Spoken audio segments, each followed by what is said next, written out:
and slap league. There it is. You're now listening to Sport Champs. What is up, you guys? And welcome back to Sport Champs, Street Champs exclusive sports podcast. To my right is my man Dave. What it ain't, what it To is. his right is his and my man Rubio. Hello, And to his right is the homeboy Chauncey. yeah. Oh shit. Oh, there we are. Maybe I should. Oh, we're cutting in and out. Hello. All right. Let's get it going. We might have a little bit of mic issues. We'll see what's good. It's good now. But what's up, you guys? Welcome back. Got a nice hefty week. We got a good amount of time. If you guys are watching us live, thank you guys so much. If you're not watching us live, we appreciate you for tuning in. Check us out every Friday, 4 o'clock, around 4 o'clock, sometimes 3 o'clock. We'll see what's good. Yeah, thank you guys for watching. If you're new here, hit subscribe. Shout out to the Street Champs team. Shout out to my Sport Champs team. Welcome, Rubio. Rubio. Let's start with weeks. How was your week, man? Introduce yourself as well. Yeah, what's up, guys? Well, I have no you two here, but anyone else out there, my name is Anthony Rubio. I'm just a diehard sports fan. I'm very lucky to be here and talk with these two guys. Hell yeah, man. Hell yeah. Love getting people on here. Glad to have another person on here. So what we'll do is we'll talk sports, and then we'll actually have you throw in a parlay piece for us later as well. We'll make a parlay. Chauncey will pick a leg. I'll pick a leg. Dave will pick a leg. Winston, give us a leg in the chat. So what we should do is we'll do a super one. We'll do like a super. Am I low? I feel like I'm low. I don't know. We'll do a super parlay, and then we'll do like a favorites parlay or something. True. We'll see what's up because we got 5 legs. We'll make it conservative. Maybe we'll do one without Winston and then do one with Winston. We'll see. Yeah, we'll see what's up. But we talked about starting with the NFL, so let's start with the NFL first. Yo, throw me a whistle, Chauncey. You got a whistle around? That's what I'm talking about. Oh, yeah. Starting with the NFL. Yeah, do you want to take the reins? Or So- actually, we didn't even talk about our weeks. True. But, we'll get into that after football. How about that? For sure. Let's start the NFL. So, the Kansas City Chiefs have gone through a litany of moves. The Broncos have been making some power moves as far as these free agents. So, we didn't retain much of any of our free agents at all so far. We let Orlando Brown go, and now he's playing for y'all hear that sound? Yeah, I hear that sound. Do you hear something? Yeah. Hey, yo, Deryk. Yo, can you come here for a sec, bro? So we're going to fix the audio here for a sec. There's like a little sound in the audio. We don't really know what's going on. But continue. But, okay, so the Chiefs let Orlando Brown go. They signed Jawan Taylor, former right tackle for the Jacksonville Jaguars. They paid him a $60 million contract. Did it go away? Yeah, I don't hear nothing. What the hell? What were you doing in that room, Deryk? That's crazy. There was like some static, and then you came over here, put the headphones on, and it stopped. That's so sus. That is, well, Here, I'm going to try and not touch my cord. whatever that Maybe it's me. whatever that was, it was. Maybe it's me. Hello. All right. But outside of that was Sorry, bro. huge. Orlando Brown takes more guaranteed money for less per year to go play for the Bengals, which is interesting. It's a great pickup for the Bengals. We lost Juju Smith-Schuster. Yeah, to the Patriots. The Patriots. I And didn't like expect that. I didn't expect that either. the rumor is that we offered him more money but less time because he got the 3-year deal and he's getting a little older. So I understand that. And the thing about Juju is if he goes or him going to the Patriots, he's going to be the number 1 receiver there instantly, especially since they lost Jacoby Myers. Yup. So all things considered, I'm really happy for him. Sad to see him go, but the wide receiver room in Kansas City is going to be a revolving door. We have a lot of eyes on like Adam Thielen. The rumors for D-Hop are never going to stop. I don't think we can afford him. Let's be honest. It is what it is. But these acquisitions are crazy. Can we talk about Darren Waller going to the Giants? Yeah, that's Whoa. nuts for a 3rd-round draft pick. Daniel Jones to Waller for a touchdoght. Whoa. Getting some weapons out. So Yeah, man. the question instantly became Saquon and Waller, are they the best tight end tight end running back duo in the league? And my answer is maybe 3rd. Right. Because first is either McCaffrey, Kittle, or Pacheco, Kelsey, not because like it's not a one-on-one comparison, it's a tandem comparison. Facts. And then them, especially since they haven't played a snap of football together. But the AFC West has so many shakeups. Jimmy G to the Raiders. Jimmy G to the Raiders. Did I not mention that? Yes. I said Josh McDaniels made that man look good. So if he can't get Tom Brady, he's going to get the next best thing. So here's a few more to boot. We got Stephen Gilmore from the Colts going to the Cowboys. We got Hunter Long from the Dolphins going to the Rams. We got Shaq Mason from the Bucks going to the Texans. Yeah. We even got Jalen Ramsey from the Rams going to the Dolphins. Wow. DJ Moore to the Bears now. The Bucks got Baker Mayfield. The Bucks did get Baker Mayfield. This is a crazy shakeup, right? We got Chuck Clark going to the Jets from the Ravens. We got Aaron Rodgers saying he's going to the Jets.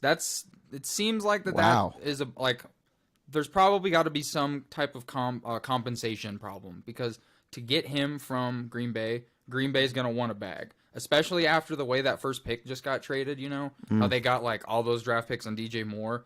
Even though this isn't the exact same thing, the idea is the market is volatile. So that being considered, that's why a lot of these big names still haven't gotten signed yet. Or they're not necessarily the biggest names, but they're the big names of this free agency. There's a lot of draft contingency going. Everyone's learning how lukewarm or how not lukewarm their market may be.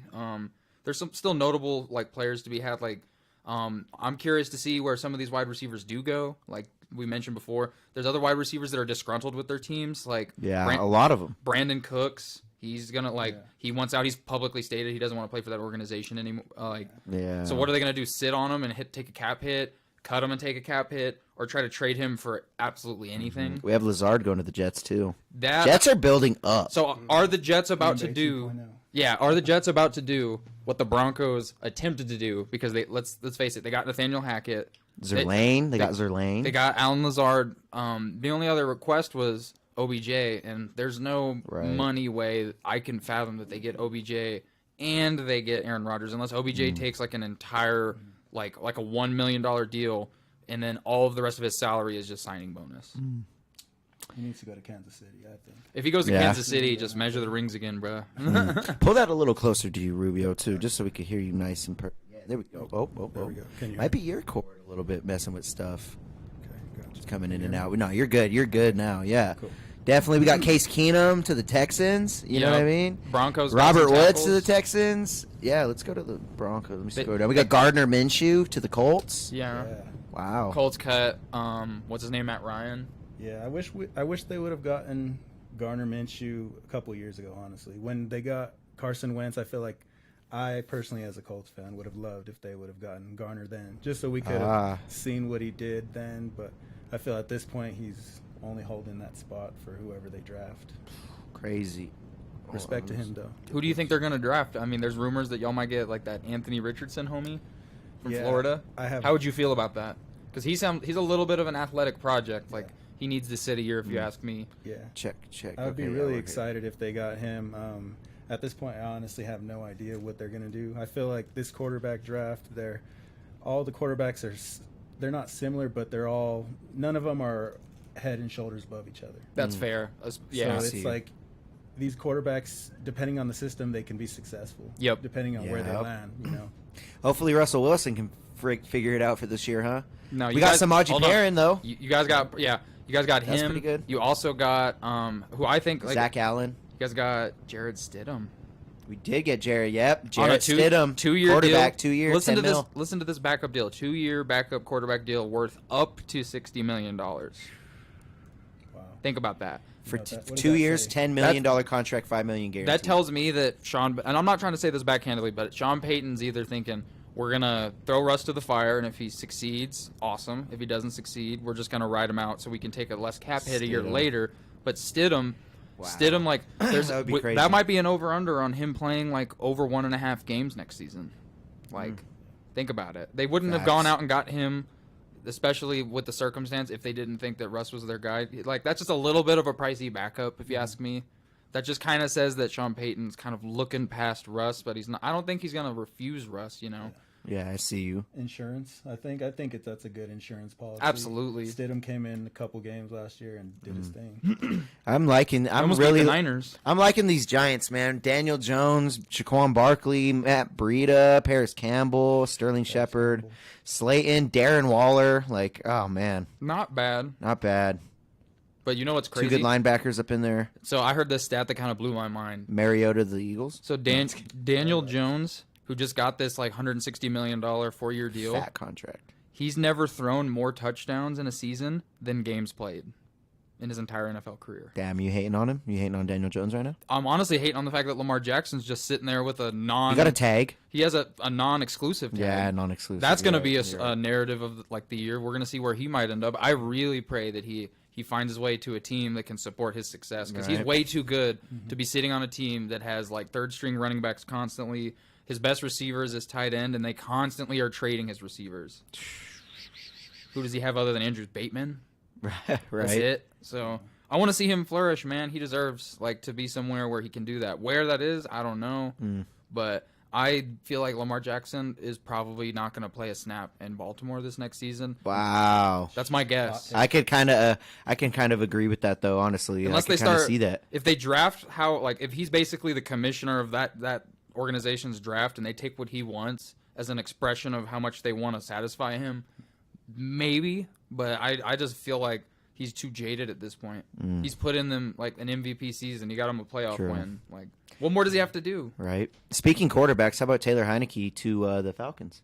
Not surprised. I Not just surprised. saw Mariota. They need somebody. Mariota just got signed somewhere. Yeah, Mariota to the Eagles. Oh, yep. You just mentioned that. Mm-hmm. We That's got Andy Dalton to the Panthers. Solid. Panthers have to do something. They still need to do something. This isn't done. I think they're They have Miles Sanders. That's not bad. That's a good 4-year. pickup. He did really good with the Eagles last year. He did. What can he do with people not around him though? Like who else do they have to run it other than what's his name? Because they got rid of Foreman. Foreman's to the Bears. They don't have Donta Foreman anymore. Chuba Hubbard. Yes, He's- Hubert Hubbard or whatever. Yeah, Chuba yeah, Hubbard. He's Chuba not bad. Hubbard. He's pretty good, dude. He was Chuba's good. He was a sleeper in fantasy when when like Christian McCaffrey was gone. I remember that. How about this though? Hayden Hurst to the Panthers. That's a good pickup. That's a good pickup. Andy Dalton to Hurst is just kind of, I don't know. We'll see what happens. How about Deryk Carr to the Saints? Yeah, that happened a short minute ago, but that is Yep, that short is minute something. ago. That is something. We have Jameis Winston re-signing, Jamal Williams on that team, Michael Thomas back, Juwan Johnson. I want to say Colin Saunders just went there from the Chiefs. I Kamara don't too? see him What's on his here. case? Yep, Colin Sanders. Yep, 3-year deal, $14 million. Nathan Shepard, J.T. Gray, Blake Gillikin.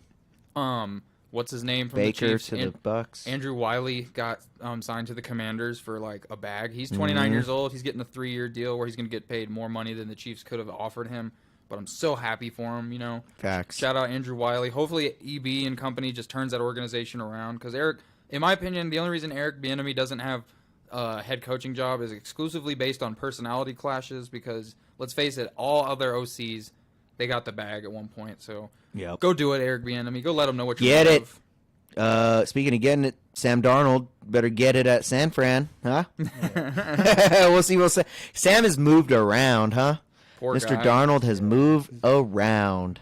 It was one of those drafts where Yep. the quarterbacks were just like it just is what it is. He's Yep. always had a tough situation with coaches too. I feel Yep. like he hasn't had a stable situation anywhere he's been really. That's so true. He hasn't had an OC that was like consecutive or too many consecutive years. He hasn't had the same head coach for consecutive years, and like that'll like hurt your mental because how are you as a player can you develop chemistry and get used to a system if it's forever changing? Right. So it's hard to thrive in those environments. Hopefully he figures it out. I remember years past the rumor that the Broncos might try to get him from the Jets years ago, and like everyone was kind of like excited about that. Granted, that's a long gone dream, but that just goes to show how rumored this man's been to be like on the move. I love all this. There's a lot of craziness going on in the NFL. We're looking for a good year, guys. We're looking for a really good year. I can't wait to make this fantasy league. We should make a Sport Champs fantasy league this year coming up. Because I know me and him were on separate leagues. You know, I'm sure you guys were on. He leagues. was in my league last year. Okay, so Rubio was in the league. So yeah, let's get a Sport Champs one. I can't wait to do it. I can't wait to start it. It's gonna be fun, and we're gonna be going off normal rules too. How about that? A normal rule set, a standardized rule set, and we'll figure that out. Anything else for NFL? I think that's it, huh? There's forever more details. We're gonna give it. updates weekly. Yeah, You know, we're gonna talk there's about it some weekly. that we're probably gonna miss as soon as we stop recording this episode. And be like, damn, I forgot Oh, about that. shit. It is Yeah. what it is. This is the off season. This is what this looks like. We're approaching the draft next month. We're gonna cover that. That's gonna be crazy. Big draft. I The can't- draft's gonna be crazy. I can't wait. There's all kinds of. I've been watching so many mock drafts. Granted, all these mock drafts were before we didn't re-sign Orlando Brown or Juju, so we were kind of. They were maneuvering under the impression we were going to retain some of those people. Now our draft needs look a little different. But all things considered, I'm so excited. Like, Can't wait. I can't wait either. I can't wait. Give us a good sound, Chauncey. What we got for waiting for this draft? We have the 2 sounds for now. Just 2? We have 2. Give us the whistle. I All love right. it. This is fire. Hey, what do you feel like the Chiefs need in this draft? Like, what holes do you feel like your team has and you'd like them to address? We're gonna get a tackle for sure. We're gonna get a defensive end if there's one to be had, if it's worth it, at like the 31st pick or some way to draft up for that. We have to consider a tight end or a wide receiver. Granted, because Kelsey's getting older, we're retaining Noah Gray and Jody Fordson, but that's like they can't play every down, and Kelsey plays a lot. We're also considering we have to get a safety now because we lost Juan Thornhill. Mm-hmm. He's going to Chicago, if I'm not mistaken. We're gonna probably look at running back again too in the later rounds because You have to. all we have have to. all we have on our team running back wise is Isaiah Pacheco and Clyde Edwards-Helaire, and let's face it, Edwards-Helaire is probably done with this team. What about You think McKinnon? so? McKinnon? McKinnon's a free agent right now. I'd bring him back. If we can bring him back, we Please bring Bring him need him. back. Nice. We McKinnon need was him. nice. He was clean, man. He had like 9 touchdowns. McKinnon to the Broncos. Catching. McKinnon to the Broncos. Nah. I know. Yeah, We're what already about stacked you? up on running back. What's up? What do you feel like the Broncos need to address? I mean, we need to figure out that quarterback position. Damn, my mic keep cutting out. We need to figure out the quarterback position. That's what we got to focus on. We got to focus on that O-line. I don't really know. I kind of already closed all my transactions to really see what our line's looking like. But You got 2 tackles this. we need to offseason. address this offense. We addressed the offense last year and it didn't work. We need to address it now. Damn, that fuzz is back in it. I think it's this mic, to be honest. I'm gonna unplug and plug back in. Ooh. See, that's what it was. This keeps buzzing out. Mute everyone. It's not good sound.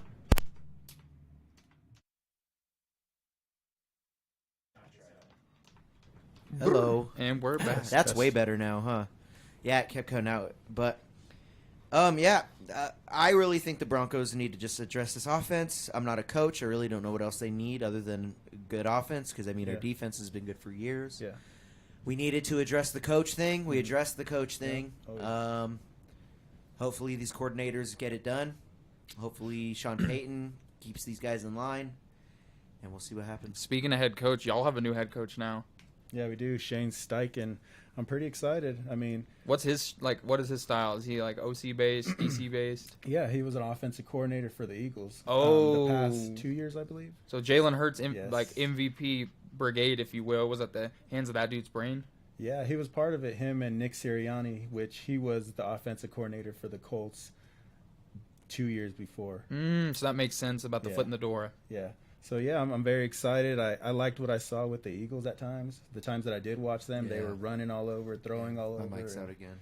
I hope that they could bring some of that to the Colts. Do you think that you guys are going to be able to like really utilize Taylor this year? I hope so. I think the offensive line has to retool a bit. They have to get to playing how they were a couple years ago.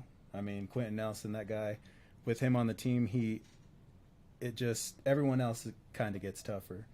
I feel like everyone else was kind of hurt this year, so we can get these guys, get them back, and then get Taylor healthy again. I think with this coaching style, I'd be pretty excited to see what the Colts are doing. Hell yeah, dude. Fucking I sound crazy. You Can you hear me? sound fine on my end. Really? It must be these. This is intense. Forgive us. Hello? Hello? Mm. No, I can't hear myself. I don't know what's going on. Chauncey, sounds good to you? Watch. Throw this on.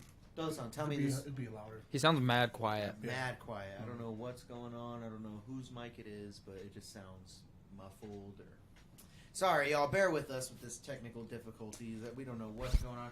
We've been using the shit out of this equipment. Is what's been going on. We use the shit every day. Every day, this equipment gets used. So I mean, we're little things here and there. I don't know what's going on. Let me throw these back on and see how we're doing here.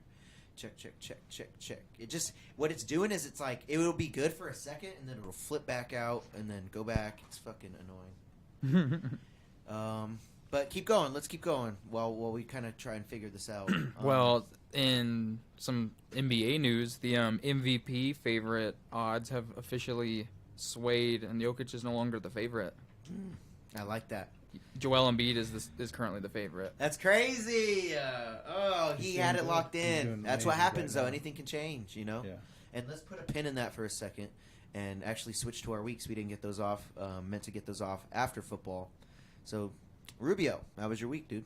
Yeah, my week was good. I just been looking for a new job. Did get some good news on that, so got Congrats. a new job. I've just been trying to hit it hard at the gym. You know, I'm a big guy. I want to try to be as healthy as I can. So I've been trying to go to the gym as many times as I can. Keep shredding, dude. Go with this guy. You and Chauncey should link up. Chauncey's been hitting the gym, too. Nice, man. Linking up. Fucking big boys lifting. Oh, yeah. Yeah, I like it, man. That's awesome. Oh, yeah. How about you, Dave? How was your week? My week was chill. Didn't really do much. Just work and hang out, you know. Mm-hmm. Watched the fights last weekend as per usual, and then got the fights coming up this weekend. So Yeah. that's pretty much been like this and the highlight of my week. Awesome. So it's just on my end. It must be these fucking headphones. I don't know. That's weird. Does it sound weird on y'all's headphones too? Mm-mm. It's just these. It's this spot over here. I was doing it last week, but it sounded different. Okay. Well, doesn't matter as long as I can hear or you guys can hear me. We're good. I'll just take one ear off. My week was good. Yeah. dude. How was your week? My week was good. Hit the studio again today. We're making a lot of good hits, dude. These beats that we've been, not even me, that Blitz has been making and I've been kind of composing and getting the samples for and the idea for, they are coming out really good. And I'm excited for all the new music. So just stay tuned. If you guys haven't seen any of my new music, Rick G, hit the link below. Check out any performance I'm going to be doing. Was supposed to be performing March 24th, 25th. In Springs in Denver. Not happening in the end. It's okay. That stuff happens. It was kind of a last-minute thing anyways. Other than that, The Last of Us is doing good. Streams are looking hot. Thank you guys if you guys have listened to any of the music. It's crazy because my top 5 cities and all my listeners are 5 different countries. It's really cool. Like, it's United Kingdom's in first, then the United States, then Brazil, Italy, and what was the 5th one? There's someone Oh, just wow. twerking at like 6 in the morning who's been up for like 26 hours cool, in 'cause- the UK Yeah, bro. to hit him with the bass. Yeah, yes, because UK has my most listeners, and there's over 100 people in the UK listening to that shit, which is crazy. You know, it would be an Spread awesome around. thing that we should accomplish in the next couple years. What? You got to do a show in the United Kingdom. I would love to. 'Cause If I you wanna- guys could get me out there. Any promoters in the UK was good. Fly me out. I've I'll never throw it been down. out the I'll throw it country, down. but if we go as a squad, I'd be down. Oh, we'd have to go as a squad. That would be fucking. That would be crazy. fire. We will go as a squad eventually. I'll be there. But yeah, killing it in the stew, killing it with the music. Other than that, you know, just working all the time. Dealing with the 9 to 5. Happy to be podcasting. I will not be on Street Champs this week just because of my grandma's birthday. Happy birthday, Grandma. She ain't gonna watch this. She's old. You don't even know this exists. But yeah, man, good week. Really productive week. Looking for an even more productive week. What else? We got a music video hidden, waiting to come out. We got some more singles waiting to drop. So just bear with me. You know, keep with me on the ride. Sports wise, nothing crazy, but yeah, that was the week. You know, just working, keeping on the grind. Busy day today. Haven't stopped all day, all morning, and it's been great, and I'm loving it. I can't wait to just go chill with the grandma for a little bit and then go party with y'all for St. Patty's Day. Happy St. Patty's Day, y'all. Oh, yeah. We all greened up. Look at Dave in the green. We got Rubio in the hoodie. We got Chauncey in the long sleeves, dude. I love it. I got to rock the Reptar. You know what I'm saying? I'm a rugrat. 90s babies. I'm the size of a rugrat, too, so we have to do it, you know? Rugrat it up. True. So, I have some random sports things that happened that I thought were worth mentioning on the pod. This is before we Mention get it. in. I like it. There was a just bear with how I'm going to read all these details. 24-hour, 48-run Division III baseball game. Oh, how long? 24 hours. 24. Ooh, I'm Listen to back. I this. can hear myself again. So, Hi. Arcadia and Denison universities began playing on March 13th at 11 a.m., and the game ended March 14th at 11:10 a.m. The game was postponed after 6 hours with a score of 23-23 in the top of the 8th inning before resuming on March 14th. Okay. Denison pulled out the That makes more 25-23 victory, and the two teams combined for 11 total home runs and 14 pitchers. Damn. Think about that. You just played 6 consecutive hours, and you're like, fuck, we got to go to bed and start all over again tomorrow. That'd be annoying as fuck. Division 3 as well. See, why are we making baseball like that? Why is baseball like that? What the fuck? Let them tie. Yeah, can we go home? Another random thing, just has nothing to do with baseball, but when the Clippers flew into Denver February 25th, their charter plane was struck by lightning. I heard about that. Yeah. Yeah. That would be pretty crazy if your Oh my plane god! gets struck by lightning. I'm not with that. I'll be bussing from then I on. wonder where it hit. What do you think it hit? No. I don't even Do wanna- you think it hit engine? Probably like on the ass of the plane, like that fin that's the tall spot. Yeah, probably. Honestly, that's a good guess. Besides that, that's about all the random non-MMA news that I have handy. Let's go back to Embiid and the NBA and the MVP talk again. So yeah, Embiid has taken the favorite over recently. Honestly, Jokic has expressed that he does not really care about winning MVP. He doesn't care He's here at to all. He just wants to win rings, like his last MVP. So what happened is he won the MVP, and then they changed the trophy to like the Michael Jordan MVP trophy or something. And so they gave him the new trophy because that's the new trophy moving forward. And according to his locker room teammates, the trophy sits in his locker room behind a bunch of his horse trophies. For those who don't know, he's like wanted to be a jockey growing up, and he has He's way too big to be a jockey, bro. No, but you gotta he- be my size. he raises horses. He loves horses. That's his. That's like, so cool. That's his passion. I know. I've seen the pictures of like people painting him. He's like all caressing a horse. Yeah. So It's fucking awesome. the Nuggets are still the number one in the West. I don't think that's gonna change. There's still Ain't that gonna like change. that real I'll close. pull that up. Yeah, they're, like between like the seeds we spoke on last time. There's still barely any games between the two. Yeah. Since we last were on, They lost 4 games in a row. yeah, Clay had Clay dropped a 50 piece. Steph dropped a 50 piece on a loss on a different Yes. game. All these things happened because Steph returned.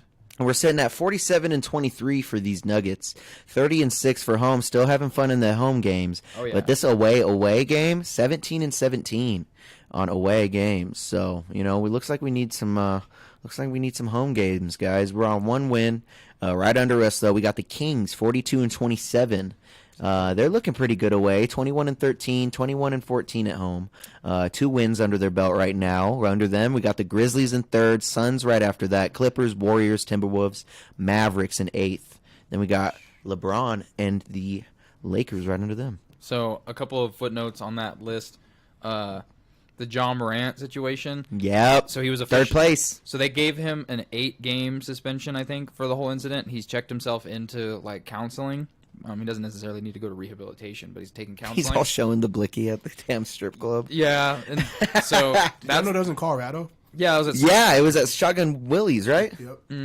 Yo, he had money all over that thing. Yeah. He had money all over the floor. He was going in, and good for him. I want him to have a good time, but I wonder how much money that was. How much money do you think that was? it's They were all ones. a couple bands probably, but still, Few don't. bands. Few bands. You Yeah. can't be like flexing the gun, bro. But regardless, Yeah, ones on the wings. he's getting There's like ones on the wing. Yeah. Oh, see, there we go. We got more. I like it. homie's getting that 8-game suspension, but they've retroacted some of the games he sat out already to apply to his suspension, so he's eligible to come back. Yeah, he'll be eligible to come back real soon. That's interesting, especially considering the seeding of the team. Playoffs are like right around the corner, so excuse me. I'm really excited to see the playoffs this year for the NBA because the West, it's like I don't know, like KD's hurt, so I mean that one you got to look at with a star asterisk. But I don't really know who can challenge the Nuggets this year. Another thing to mention is we were talking about previously the Kings. The Kings are just doing great. Mike Brown's coaching. Crazy. Mike Brown's coaching's doing good. They're the number 1 offense in the league. De'Aaron Fox is just a dog. DeMonte Sabonis dog. is just helped change that organization. Like I said, once you add a European player, that's like the new meta of the NBA. I'm serious. You're doing good for their conference, 27-14. Saw a funny meme though. The meme was it showed a picture of Matthew Dellavedova, and it said like it's like this man helped take the Cleveland to their first like championship when like LeBron came back from the 3-1 deficit, and then he's like, now he's leading the Sacramento Kings to their first like whatever, and I'm just like, come on now. Come and, on, the dude. caption said recognize greatness. It's like the Alex Caruso memes. Oh God, yeah. No, but I'm happy for the Kings. Like I've said before, they've been the laughingstock of California basketball. Pretty much, They have been. they've for a been long good time. in segments like the Mike Bibby Early years. 2000s. Those Mike Bibby years, they were way too talented not to win a championship back then. But they were playing in like the Kobe and Tim Duncan West. Who thought the Kings would be above the Grizzlies, Suns, Clippers, Warriors, Timberwolves, and the Mavericks? with a new coach, No one thought with the new coach. Mike Brown? Yeah, No one To be thought that. LeBron's coach. yeah. He didn't mesh well in Cleveland when he was LeBron's First 8 coach years, I because think.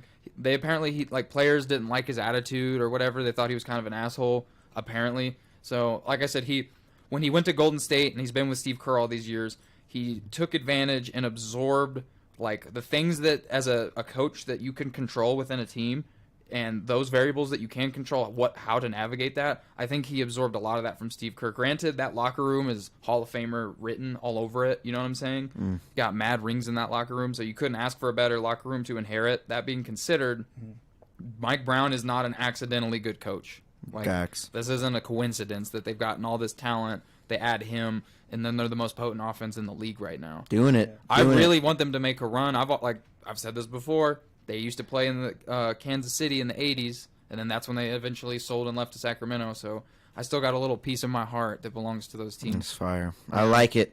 In the West, we have the Nuggets clinching their division. We don't have the Kings clinching anything yet. But over in the East, let's go East a little bit. We have the Bucks clinching the playoff position. Standing above the Standing rest. alone, 50-20, 29-15 conference, 28-7 at home. Look at those games. That'd be fun. Coming off one loss, that's all right. Right under them, we got the Celtics in second, the 76ers third, Cavaliers, Knicks, Nets, Heat in seventh. Then we got the Hawks, Raptors, Wizards, and on. I mean, they're looking pretty good, dude. The Bucks doing it. They're the only ones that's clinched a playoff position so far. We know that the Boston Celtics are going to the We know the Boston Oh, Celtics, 48-22, 29-16 Sixers conference. are in there. Yeah, we got the Sixers at 46-22, killing it. The Cavs up there, the Cavs, fourth Dude, place. Donovan Mitchell.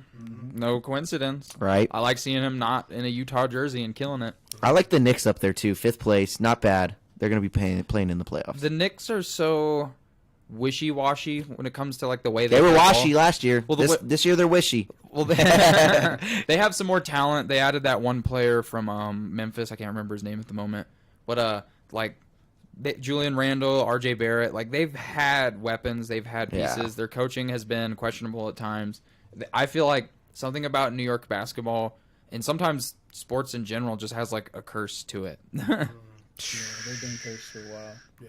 Who's tanking harder, the Rockets at a .246 PCT, or we got the Pistons at? Oh, dang it! I changed it.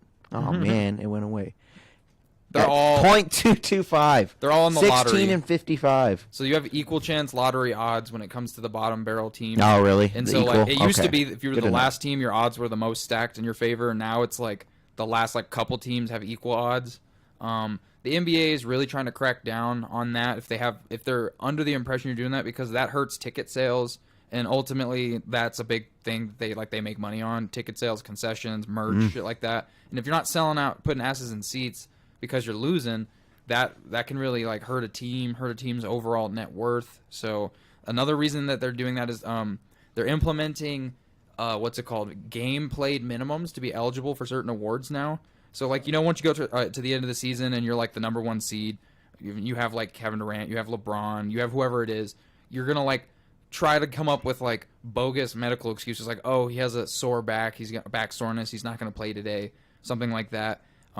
You're gonna have to meet a quota to be eligible for those awards, and those awards come with incentives in your contracts. So like, that's basically the NBA's way of saying like, we want y'all to play more because we want to take advantage of fans who want to see you, and that's not crazy. It's a business. You know what I'm saying? Yeah. So People pay their hard-earned money to come see the players. and think about that when you're like, if you bought tickets mad in advance because you're like, oh, the Warriors don't play the Nuggets in Denver until like towards the end of the regular season. I finally get my tickets. The seating's pretty much it's like situated itself, and then Curry's not playing, Jokic is not playing. Like, as a fan, your like ticket value or your purchase value is gonna feel like, or what I'm trying to say is you're gonna have buyer's remorse. You know what I mean? And that's not fair. People are gonna be like, I guess I'm just gonna like resell my ticket. So Facts.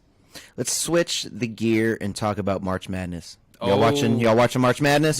Bro, We're in it, Furman last night. dude. Furman last night. That Let's last go over second- all these games real quick. We're in the first round, y'all. I don't know if you guys noticed. There was games yesterday. There's games today. Right now, if you're watching this live, let's go over these quick. We got yesterday, man. We got. I had to open this up. Texas A&M taking on Alabama. Alabama taking them out easily. 96-75. Right after the here. I'm just gonna keep saying right after that. These aren't after each other, but on the standings they are. Or on the bracket. Do any of you guys have brackets? I did not submit one. No. I didn't make one either. They were probably wrong if we would have made one because a bunch of upsets happened. Point like Right. 3% remaining brackets are correct. Damn, son, really? All right, we got West Virginia losing to Maryland 67-65, close game. How about Furman taking out Virginia 68-67? You brought them up just The now. end of that game was crazy. So like they went to inbound the ball and then they just like pressed coverage on him all crazy, and so they were trying to force him to do like a jump ball scenario, and he threw the ball, and then Furman intercepted it like near the half court line, throws it to a dude who was got to be at least like 2.5 feet behind the 3-point line, like NBA 3-point distance, and then just wets it, puts him up 1 point. There's like 2 seconds left on the clock. Like it just looked like something straight out of like a Disney movie. I'm not gonna lie. Yes, Furman doing it at 13, taking out number 4 Virginia. I like to see it. One thing that didn't happen for these underdogs though, Charleston losing to San Diego, man, 63-57. Shout out to Dave. We got Missouri taking the dub in Yes, 7th sir. place over 10th place Utah State, Yes, 76-65. Doing it. That's I the like first it. time they've won a bracket game in like 10 years. Hey, passing that first round. Let's go. How about Princeton and Arizona, 59-55? Princeton taking it Arizona over Arizona. Like what? Number 2 seed losing. To Princeton. Damn. 15. So crazy. Now they're taking on Missouri. Let's get them. What if Princeton beats Missouri? You gonna be pissed? I mean, to be fair, I'm not gonna pretend like I've been following I the see. college Yeah, basketball I only program. watch around March Madness. Like But- I just like tournament style play. I do have a favorite player who plays for college. Missouri. His name's Ben Sternberg. Shout out Ben 10. He's part of my tribe. Hey, that's dope, dude. Hell yeah, he's on it. He's gonna be making some points. All right, how about UCSB losing to Baylor 74-56? Today, another game, we had Creighton taking out NC State 72-63. Two of their Creighton's teammates had to, if I'm not mistaken, it was Creighton. They had to be separated mid-game because like it was 2 minutes left. The ball game was about like 3-point difference, and I don't know what made them mad, but they were disagreeing over a play or something, and two teammates had to be restrained. They were trying to fight each other. Yikes. It's like, stop fighting. Y'all are going to win. Hey, we got a number 1 facing a number 16, Purdue versus FDU. Going on right now, actually, 4:50 p.m. today. Right now it's 4:53, so they're about to kick off, I assume. Tip-off. Tip-off, kick-off. Oh, tip-off, yeah, not kick-off. We're not talking about football. Tip-off. I'll take my tip out. All right. We got the FL Atlantic taking on Memphis. That's at 7:20 tonight. We got Oral Roberts, right? Oral Roberts? Losing to Duke 74-51. Oral That was Bob. just Oral Rob. What? I said Oral Bob. Oral Bob? Yeah, it just says Oral Rob, too. Yeah, that's who they are. Yeah. Oral I Roberts like it. University. LA Lafayette, right? Is that right? Let's see. Louisiana, Lafayette. Yeah, I should have just said Louisiana before that. Or I should have just said Lafayette, right? That works. That works too, huh? There's so many like universities that The Lafayette Raging Cajuns. we were unaware that existed that bracket year to year that makes like a little like hiccup in the bracket or run, Yeah. and then everyone. What was that one last year? Do you guys remember? They had that like team that it was like no one had even heard of the university. They Yeah. They didn't even have that running. took out it took out a lot of teams. They didn't even have like running water. They almost made it. They Yeah. almost made it. They made it to like the Elite Eight or something. It was crazy. But Tennessee took out Lafayette. I actually seen a little bit of this game. Michigan State taking out USC. Good game. 72-62.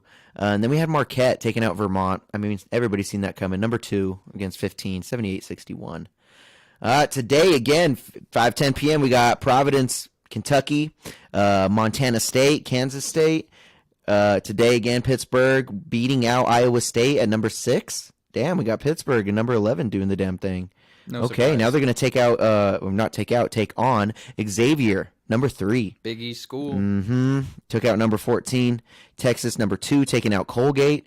81-61. That was yesterday. Penn State doing the damn thing against Texas A&M. We got Auburn beating out Iowa. Houston beating out Northern. It just says Northern Kentucky Norse. I haven't heard of that one. Have you? No. I don't even know what that is. We can assume based on name where it's located. There's a lot of these games, dude. Shit. All right. Big bracket. Yeah, it's a big bracket, dude. Then we got Drake and Miami facing off. We got Kent State versus Indiana. Arizona State versus TCU. Grand Canyon versus Gonzaga. We got Northwestern beating out Boise State 75-67. UCLA taking out UNC. UNC what? UNC Asheville Bulldogs. They lost 86-53. Ugh, embarrassing. Right? Am I right? Let's keep going. Whenever I back out, it takes me all the way back to the top, and it's not cool that it does that. Then we got Kansas sitting at number 1, 96-68 over Howard. Seen it coming. How about Arkansas, though, beating out Illinois in number 9, 73-63. VCU losing to St. Mary's. Then we got, second half, UConn and Iona. Iona currently losing 63-87 against UConn. We'll see what happens, man. We got a fat March Madness still. Good luck to everybody with their brackets. I mean, you probably already lost. You said there was like 0.0 whatever. It was like 0.0003 remaining. Good luck. I mean, you lost. I'm sorry. I'm sure none of the people that have their brackets up right now is watching us. No one we know. I watched this one. He's like, actually, my bracket's still up. Like, what?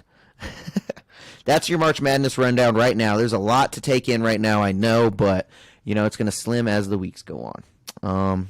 I mean, do we have any more basketball news or anything? Not anything that jumps out to me at the moment, but I have a funny, kind of a fantasy of a question. I know it would never happen, but would you think that it would be cool if, NFL football decided to adopt some type of madness bracket? They would never do it, but just imagine a world where they did. Single game elimination. That'd be crazy. How far are we playing these games? Once a week?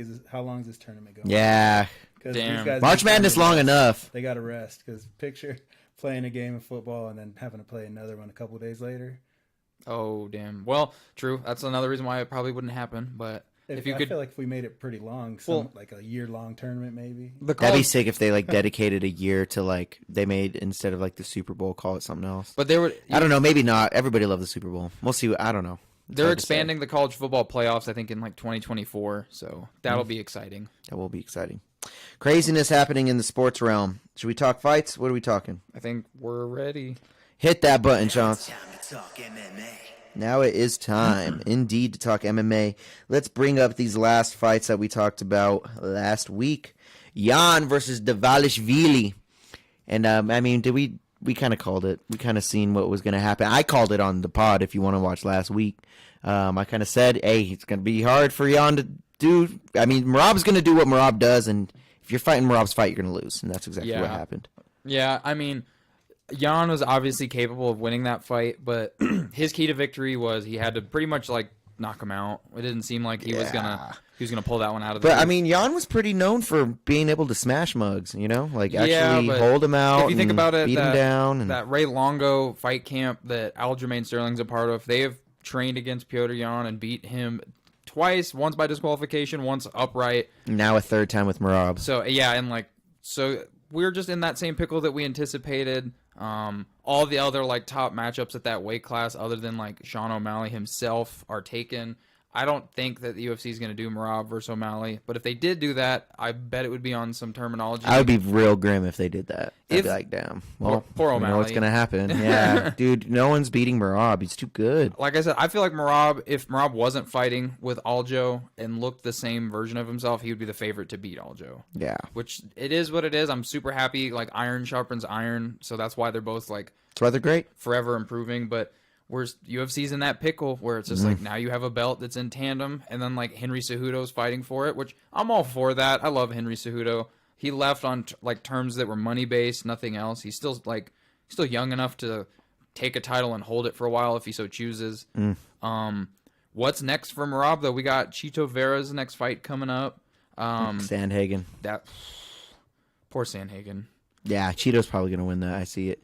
Cheeto's just a dog, man. He's a dog. Cheeto is that like I always use this fighter as reference because it's so clever, but he's the Beneil Dariush of the division. He's beaten everyone, and everyone knows he deserves a title. He's shot. lost before. Beneil hasn't lost as much as Cheeto has, though. Beneil Dariush's last loss was to Alexander Hernandez. It was a long time ago. Shout out. But no, there's other fights worth mentioning on that card, but that obviously was. That was the cake. So anyone, I've seen a lot of like some of our friends even who are like, maybe they're just like dick riders for Piotr Jan. It is what it is. But they're like fuck Dvalishvili. Like that was boring. I'm like, bro, you got to do something. Yeah, he dominated his face. He couldn't see out of an entire side of his face. He set the record. Rob's good. Record for the most takedowns in a fight. Yeah, and people hate that, but like, man, he was doing the damn thing. You got to stop that shit. Stop that shit. Like, why can't you stop it? And honestly, like, I shout out to all the Piotr Jan fans because I mean, I am a big fan of Piotr Jan as well, but like, dog, you got to do something. You got to do something. You got to adapt. You got to change because that ain't working. You know, I was even watching with Nate. I feel bad because Nate's a big Piotr Jan fan, and you know he was mad too. He's like, "Fuck, dude! Like, come on!" Like, because this is Piotr Jan's what? He's lost like 4 or 5. Yeah, but he's fought like one on a DQ. It's all like a who's who. Like he's beating and that's what I told Nate. I was like, bro, he's fighting the toughest guys. Like, yeah, he's like Dustin Poirier. Yeah, bro. He's just fighting everybody. These are hard-fought matches. You know, you could even argue Jan won against O'Malley. You know, I take your little argument, but all I'll say is just go watch the fight again, and then you tell me who won that fight because I'll still score O'Malley. But Jan is just in a rut. He's still the top 5. I mean, come on, it's Piotr Jan. But yeah, I mean, you got to stop Merab, and you can't. Merab's too good. Rob's too good. It just is what it is. Let's talk about the heavyweight fight right before that, though. The co-main. We had Alexander Volkov and Alexander Romanov. The battle against the Alexanders. We had Volkov taking him out. KO. Romanov looking thick. So when like Volkov, I don't want to confuse them because they both have Alexander in their name. But when homie went to take Volkov down, and Volkov just he wizarded and he sprawled, and like.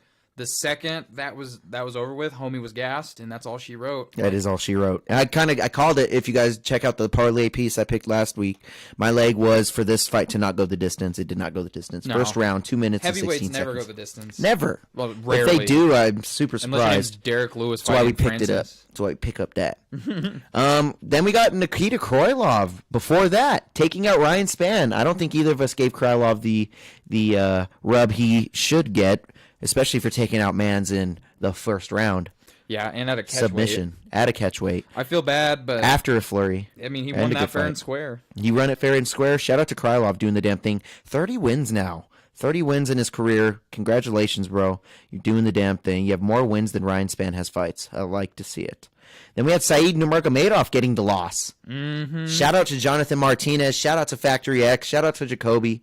Getting another win for the homies at Factory X, dude. Yeah. I love it. I love to see it. Then we had Mario Bautista taking out Guido Canetti. Guido Canetti getting subbed in the first round. Everybody was taking Canetti on that. Canetti's an OG, like, New Jersey fighter who's, like, he's in his 40s. Now he's 10-8. Yeah. Not looking the hottest with that record. But shout out Guido Canetti. I could never do it, so shout out to you, my man. Vitor Petrino taking the decision win over Anton Turkalj. Then we had Rafael. Oh, nope. Hold on, let me go back. That was a canceled fight. Then we had Carl Williams taking on Lucas Bresky. Bresky losing the decision to Carl Williams, sitting at 8-1. Then we had Rafael Asuncao losing to Davey Grant via inverted triangle. Didn't see that coming. Dropped Asuncao, inverted triangle his ass. And Asuncao retired. And Asuncao retired after that. Did we not? We didn't say he would retire. We just said he was getting up there. We hinted. We just said he's getting up there, and I don't know how much he has left in his tank based on. We talked about it, yeah. And again, another dude. He's fought who's. Just is what it is. It is what it is. You know, lost a sub. I was real sad to see him do it. Thank you very much, Rafael Asuncao. Probably not going to watch this, but thank you anyways, bro. We appreciate you greatly. Someone that is very appreciated greatly right now is Josh Fremd. Taking down Cedricus Dumas and submitting him in the second round, making Dumas look amateur. Oh, yeah. I was high on Dumas, still is, still a good fighter. But, man, did Josh Fremd come out there and dominate him. Dominated him. I really don't have anything else to say other than that. Tony Gravely taking some shots from Victor Henry. Gravoli. Gravoli. Is it Gravoli? It's Gravely. I just like saying Gravoli. I like Gravoli, kind of. That's probably wrong, but it sounds cool. Yeah, it does sound cool. How about Ariane Lipsky taking a decision win over J.J. Aldrich? Ooh. Then we had Tyson Nam losing a submission to Bruno Silva. Bruno Silva looked fucking great in that fight. Beast. Looked fucking great. Then we have Carlston Harris taking a decision win over Jared Gordon. Love to see it. Good card. Fun card. But it is nothing like this card that we're about to talk about right now. Before we get into that. Go ahead. We had the Bellator 292 card. So that was what happened. Yeah, talk about that. You pull that up. I already got it pulled up. So I like it. I'll go through the preliminaries. Some of these names I'm going to butcher, and please bear with me. I can show you how hard these are going to be. Like, Jesus Christ. So, this is starting out in the preliminary. It was a middleweight bout. Thiago Haig defeats Adam Wamsley via submission, guillotine choke, 3 minutes and 1 second in the very first round. Second bout, Laird Anderson defeats Rogelio Luna by technical submission, rear naked choke, 2 minutes 41 seconds in the very first round. After that, we had a light heavyweight bout with Davletson Yagshurimiradov. Wow, I didn't think I was able to do that. Good job, dude. He defeats Julius Anglikis, which he is the dude who's a stud on the Bellator scene. Big stud. He defeated him via unanimous decision, so that was a 30-27 all the way across the board. After that, we have a middleweight bout between Khalid Murtazaliyev, and he defeats Tony Johnson, another unanimous decision, kind of a snoozer in the early cards. They had a catchweight between Josh Hill and Kaz Best. Josh Hill defeats Kaz Best via split decision. So yeah, a lot of decisions kind of plagued the early part of this card. And then after that, we had Enrique Barzola defeating Eric Perez, former UFC fighter, via unanimous decision. So that whole preliminary card was boring. Boring! But then, oh my god, so like, I'll explain how this whole fight happened. So the very first fight on the main card was Michael Venom Page versus Gyoti Yamauchi. We were live here last week during the regular Street Champ show. I pulled the fights up on my phone just so I could see it in like the corner of my eye.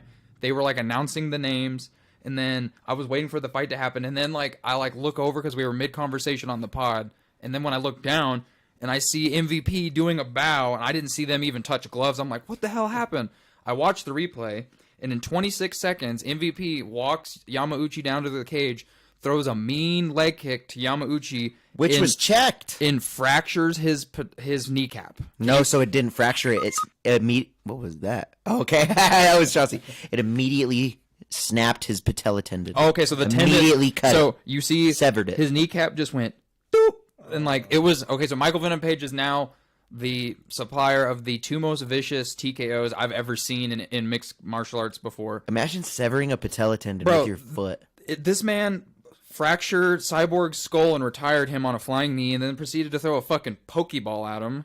Like, and then one of the best. And then MVP goes on to this fight, which had like basically that MVP is gonna get a title shot after that. I guarantee it.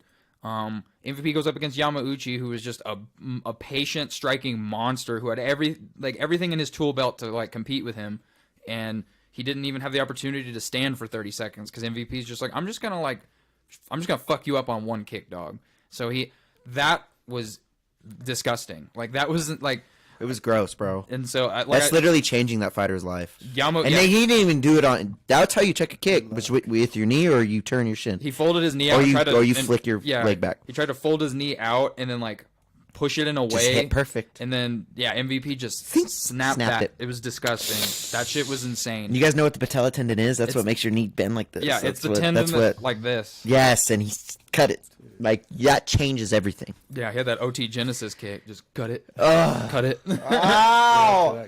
No, shout out to MVP. Shout out to the guy that got his patella tendon cut. Shout out you for getting an MVP remix, Yamauchi. maybe. It's Yamauchi, too, dude. That's a good fighter, man. Like MVP heard your song, so you might have... He did hear my song. Shout out to MVP, Michael Venom Page, for hearing the song. I'm told he's going to remix it, so I don't know when I can send you stems, MVP, but... We're going to cross our fingers, dog. We're going to cross... I'm telling you, bro. We're working with Michael Venom Page. I'm telling you, you got to take me to the studio, and then we will make I'm not gonna make any sounds, but we can make a fucking like a trap flip, a UK trap flip. Dave's in there. He's all, ah. Got it going on, yeah. He's this dude. I'm just like Pop Smoke. Yeah. Ooh, he hit a pop smoke. A little pop smoke. Just like hit him in the knee and he falls. Yeah. Dio. Yeah, exactly. See, this is going to be fire, dude. This is going to be So dope. that could be fun, but no, I'm just Michael Venom Page is one of the best fighters in like the whole world. Again, I can go on for days about Michael Venom Page. He's just one of those talents that like walks into any organization and is instantly a title contender at that weight. That being said, moving forward at heavyweight, we had Linton Vassell defeating Valentin Moldavsky via KO in 3 minutes and 3 seconds into the first round. Seen that coming. Beast, Big fucking boys. heavyweights. Fast forward a little bit, you got the lightweight bout between Alexander Chablis versus Tafiq Musayev, and in round 3 with 29 seconds left, Alexander Chablis TKOs Tafiq Musayev. I like it. Then very, very last fight, Usman Nurmagomedov, the Bellator Khabib, taking Oh, my on God. Benson Henderson, the legend. Damn it. So Another retirement. I showed you the highlight. Benson Henderson said at the beginning of that Grand Prix, this is the very start of the Bellator lightweight Grand Prix.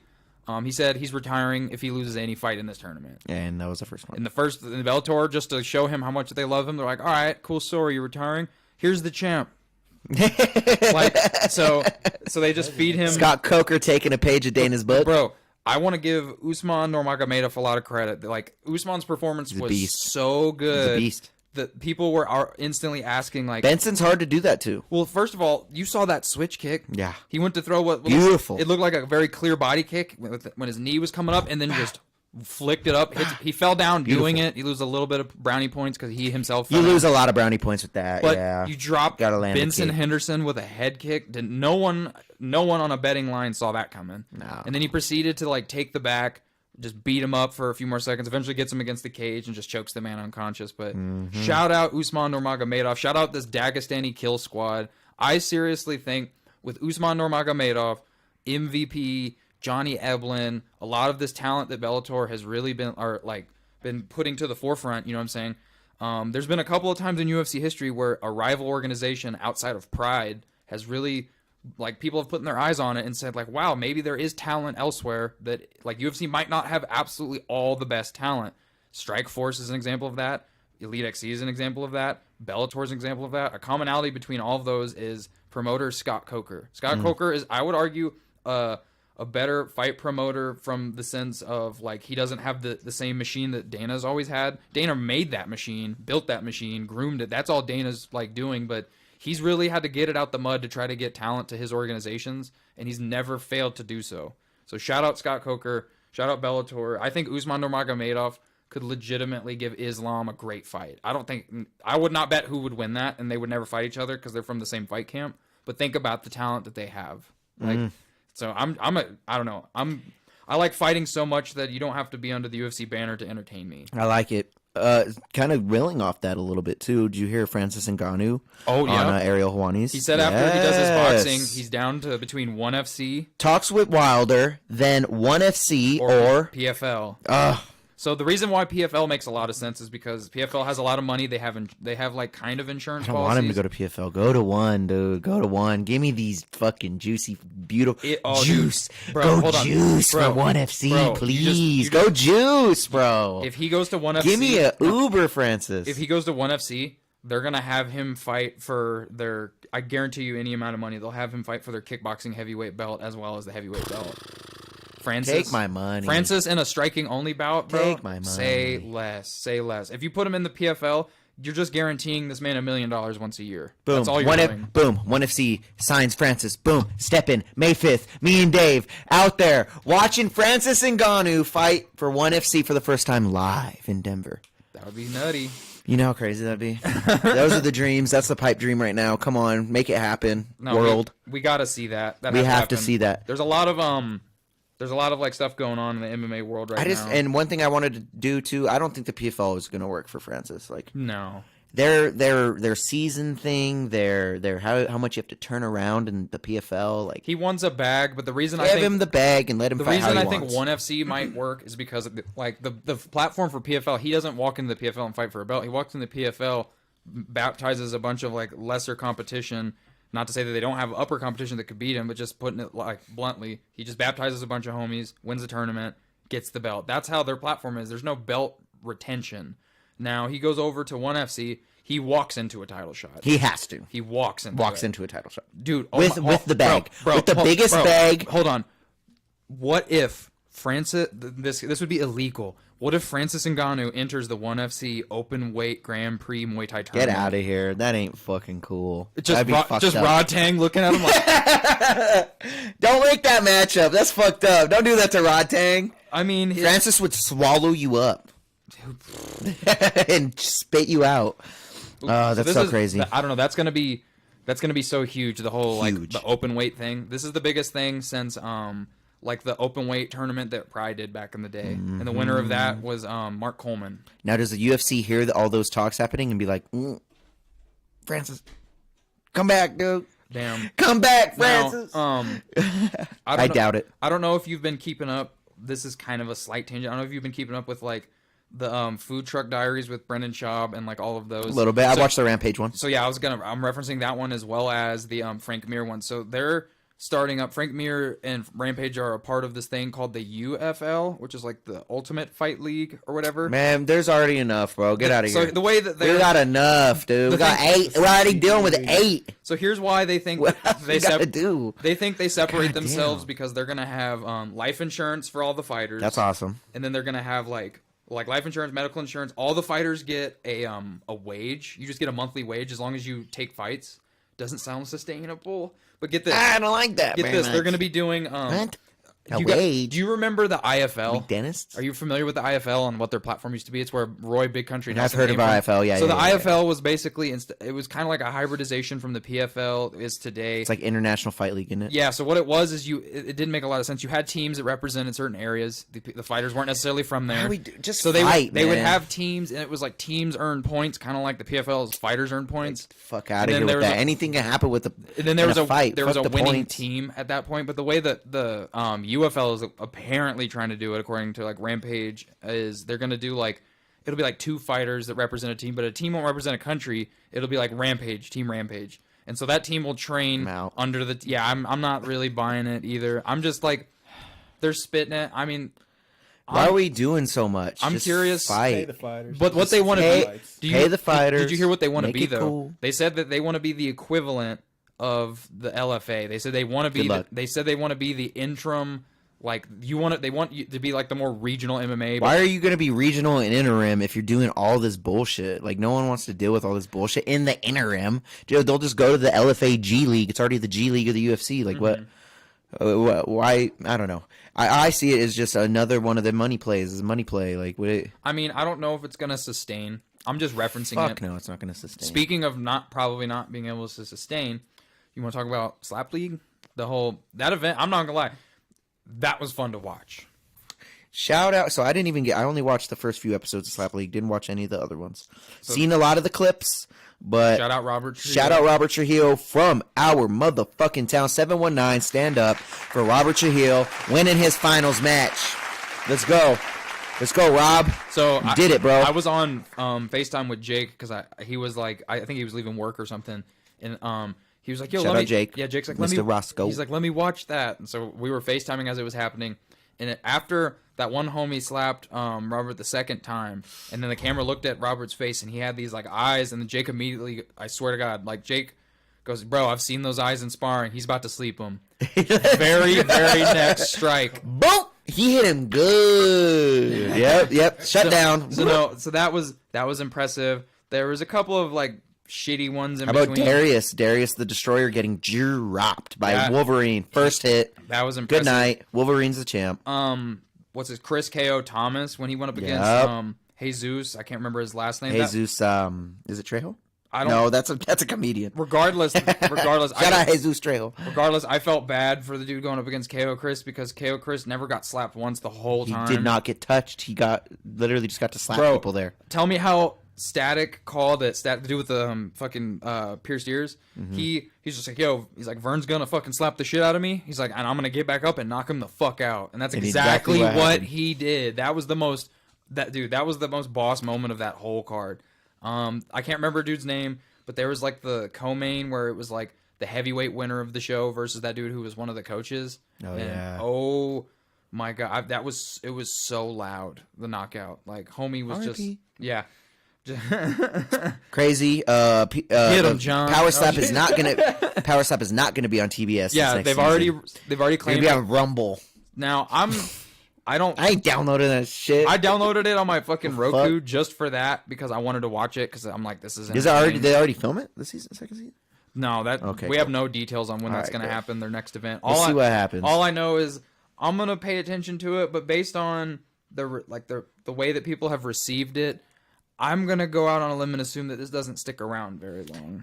No. And on top of that, you had this you have three amazing UFC cards in a row. You have the return of Jon Jones, you got Piotr Jan Merab, and then you have Kamaru Usman, which we're about to get to, versus Leon Edwards 3. You have all of these, and you go on all of UFC socials, and all you see is Slap League. I know. Come Like, on, guys. I Get get it together. so, but so Dana, I'm really happy with what you did, and that's the most professional Slap League could ever look. Like, there's It looked good. You can't make that look more. We got a Pueblo win on there. Yeah. It looked good. We're hype. We're happy, but One of my homies back in Missouri joined the Missouri League that they got Destroyer and all them out of. He's signing a Jesus 2-year Christ. contract. for the second season, they're doing it internationally too. They're going to Abu Dhabi and doing it there. I Dude, think, right? Abu Dhabi. I think. So the thing that gets Good me luck. though is 'Cause like those are the real boys, really slapping. So Dana has created this media giant that is the UFC. That's why some people don't even refer to the sport of MMA as MMA. They call it UFC. It's like Kleenex to a I was tissue just or, about to say that. Q-tip to a cotton swab. Yep. They just say I that. call that shit Q-tip, man. You know what I'm saying? So point being, Dana, you've created this media giant of your own like monster, and you earned that, and then you coattailed yourself into try to basically redirect people from your advertising, and you did the whole TBS thing, which I was cool with it on major network. That none of that bothered me. It was right after AEW. That shit was perfect. I was already in front of the TV. Boom. But the problem was there wasn't any overlap. Like, I'm an MMA purist who just gets a kick out of watching people get baptized asleep. Like, that shit's funny to me. It's awesome. So I wouldn't necessarily be too interested in going to a slap event. If I did go to a slap event, it would have to be a lot considerably cheaper than these MMA events we'd be paying for. Yeah. But that being said, it was fun. I'm gonna watch it again if it happens again. But I think this is Dana White's XFL. He's having his moment. The Rock is not gonna come by Slap League. You know what I'm saying? Gotta give a pep speech on come on guys, best slappers out here. Let's get these guys pumped up. You know? Right. Watch, they probably get an endorsement by fucking Under Armour. Buffalo Wild Wings or Dave and Buster's, and they rename the wings the Slaps. Ooh, sponsored. Yeah. Sponsorship. Let's talk about this UFC 286 so card. This is a huge again. Barely fucking advertised. Barely fucking advertised. We card. advertised it here more than the UFC did on their own. Again, fucking shit. UFC 3 back-to-back banger cards, and I damn near forgot because of Slap League that Jon Jones was coming back. The weekend it happened, I was like, oh, Jon Jones fighting this week. Holy shit. Very next week, Piotr Jan Rob Velej. Damn. And now we're here with the former pound for pound before he lost via headshot. You know what I'm saying? Straight sniper to a dome. This is a huge card. Gigantic. Let's hop into it. First fight, surprising. I want to see Juliana Miller more toward that middle of the card. Love watching her fight. Juliana Miller taking on Veronica Macedo. Machado. That is what's her name? She's what's his face's wife. Yo no sé. Is it Benson? I'm not sure. I think it's Benson's. Pretty sure it's Benson's wife. We're gonna run with that. She's in Bellator, I thought. She's in no. So she's coming back off a 3-year layoff is what's going on. Taking on a dog. Juliana Miller is a dog. She's looking good right now, nice and cut, making weight. Let's do it, girl. I'm kind of riding Juliana Miller on this. I would bet on her to take it. Don't really know the odds. I guess I should read off the odds as we go through these. I'm going to pull these up right here, but I'm not going to pull up these odds until I have them pulled up. So let's just go on. We got Jay Herbert taking on Ludovic Klein right after that in the lightweight division.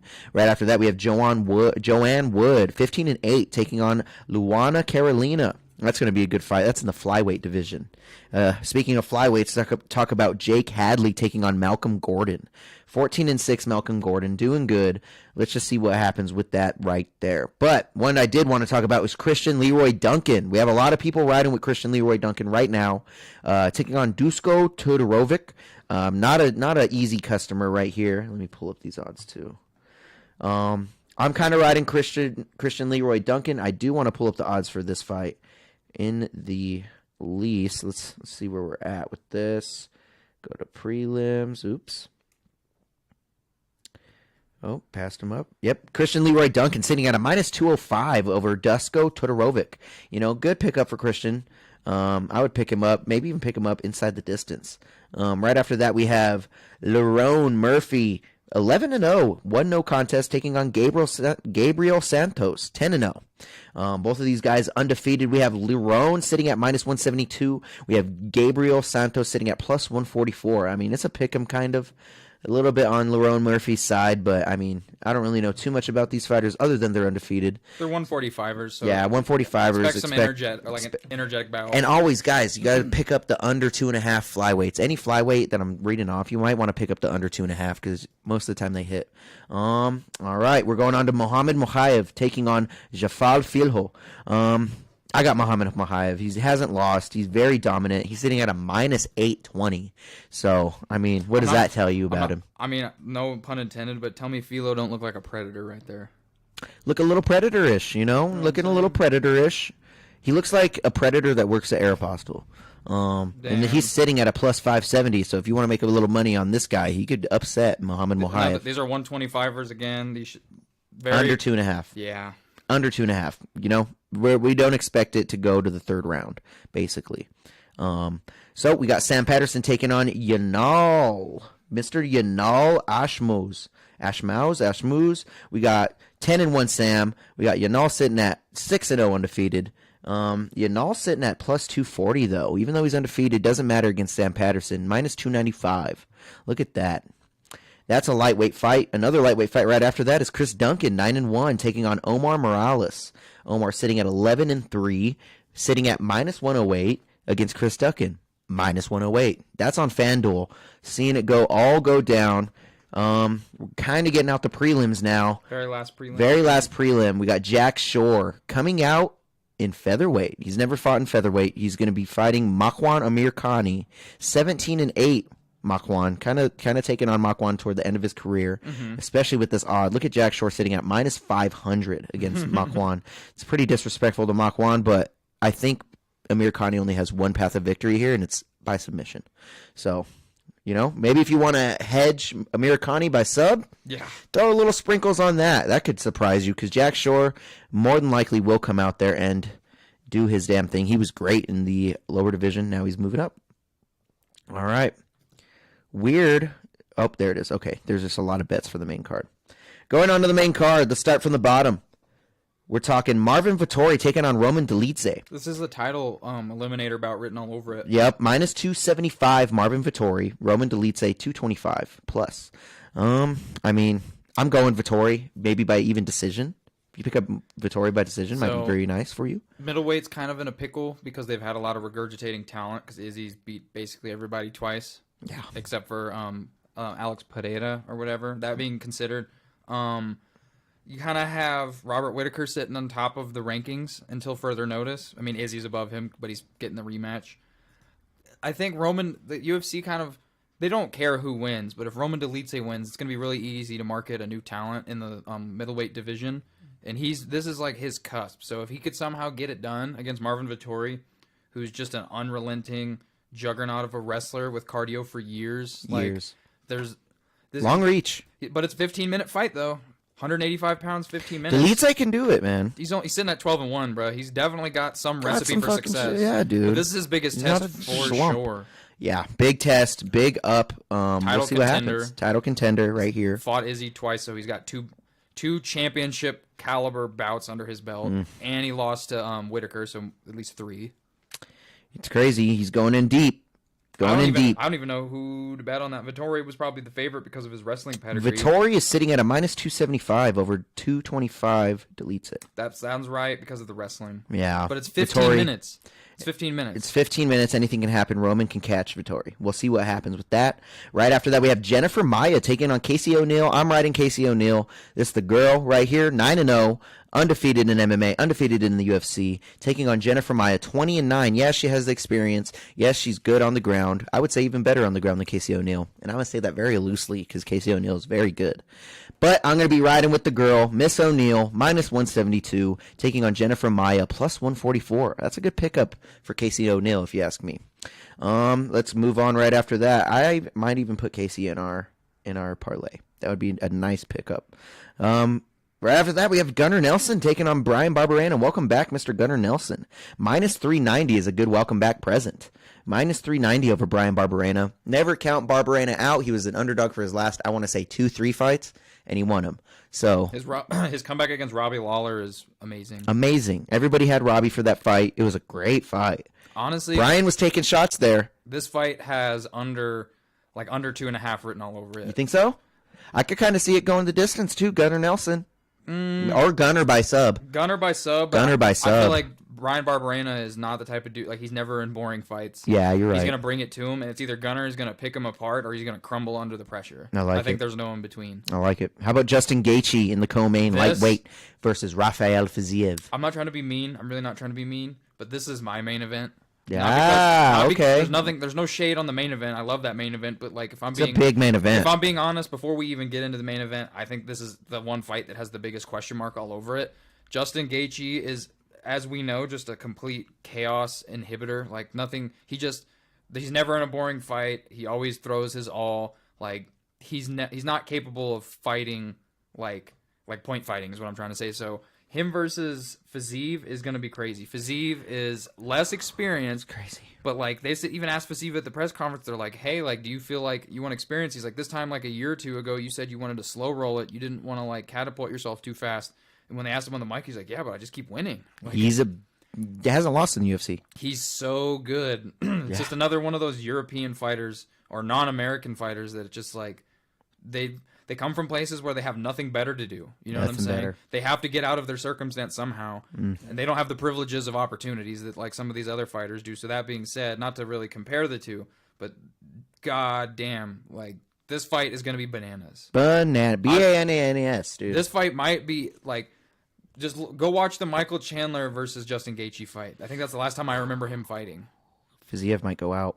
Yeah, but Fiziev might, like... But honestly, Fiziev might piece the fuck up out of Justin. So, like I think he's sharper good. than Justin, but he's way sharper, but way more technical. But they both fight in a way where they'll accept a punch to land one, and I don't think either one of them. Justin is a way harder hitter too. Like, seemingly, yeah, seemingly. Fiziev be getting some KOs and shit. Taking people out. Just like Connor said years ago, power is an illusion. Speed kills. Speed does kill. Fiziev's got it too. We're gonna see what happens. Oh. I don't even know what the odds. I would assume. Minus 230 Fiziev, plus 190 Justin Gaethje. I thought it would be a lot closer. I thought it was going to be a lot closer too, but I guess Fiziev just taking it because he hasn't lost. You know, Justin Gaethje, we've seen him in these barn burners. We've seen him almost go out in every fight. He's had like 2 title attempts. Yeah, 2 title attempts, lost both. Plus 190 might be a good pickup for you though. If you throw a little sprinkles on him, you know, you might hedge it. I would maybe pick up Fiziev in a parlay, but hedge up, Justin. Hedge him up. We'll see what's up. That's going to be a really good fight. Who you got? Winning that fight, yeah. I mean, I gotta ask, who you got?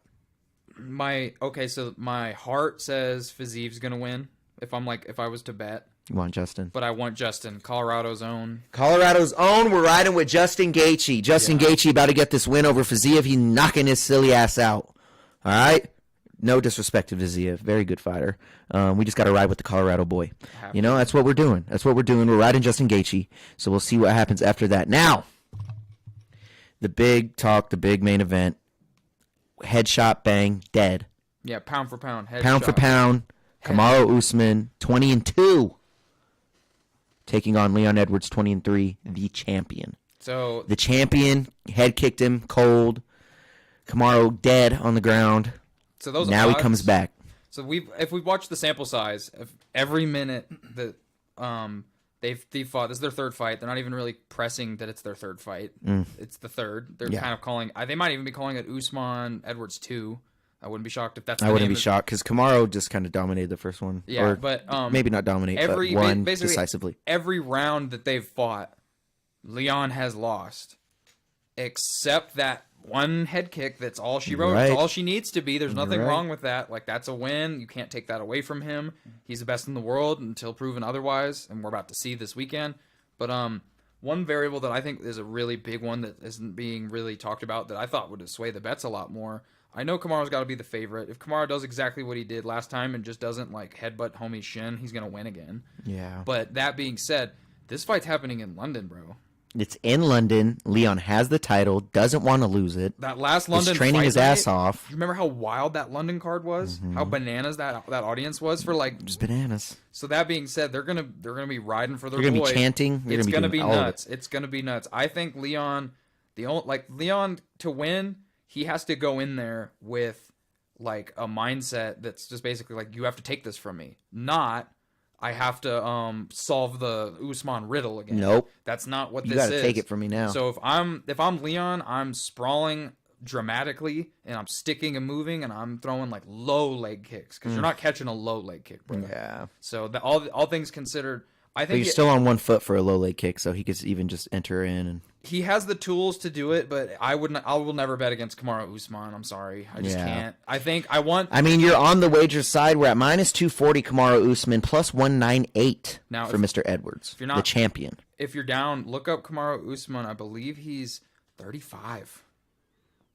At 35 years old. 35 years old, a hurt back, 6 foot tall. He has bad knees. Can't Bad run. knees. 76-inch reach. So- 2 inches above Leon here. We got nice 2 inches. So Leon's taller. He's younger. Like with his style, he could if he uses wrestling emphasis, he could fight for many more years, especially at an elite level, you know? But all things considered, if Leon is able to pull this fight off, I have to assume that Usman might take it upon himself to transition into his out of competition opportunities. Yeah. On his own terms. I can see him retiring. And I don't want him to retire. I just say if you don't win your belt back, fight as much as your heart desires, but I think he'd be done. At 35, bro, like the physical peak prime for a man is between like ages of like 27 to like 32. And also, you're hurt. You've done it. And you're hurt, and you've already been champ. You're going against a guy you've already beat, a guy who you were minutes away from beating twice. You know, Facts. What more? If he would have not eaten that head kick and survived, let's say he ate the head kick and just survived the round, he still wins that fight. He's still going to be top, like Islam. The whole pound for pound Islam versus Volk narrative never happens because Usman never loses his pound for pound status until John Jones comes back. Yep. So, I mean, this has a lot of future implications written on it for everybody. I mean, I'm curious to see. I want Leon to win because I like his fighting style, and Usman's been a notoriously like neutralizing fighter, which can make for boring fights. Mm-hmm. But he turned that around when he baptized Masvidal. He turned it right around, didn't he? Mm-hmm. Turned it around, dude. So we'll see. You can't say shit about that. But again, I will not bet against Kamaru Usman. It's hard for me too. It's hard for me too. That's just a silly move. Yeah, you know what you can bet is over 2.5 maybe. Let's see what these are looking like.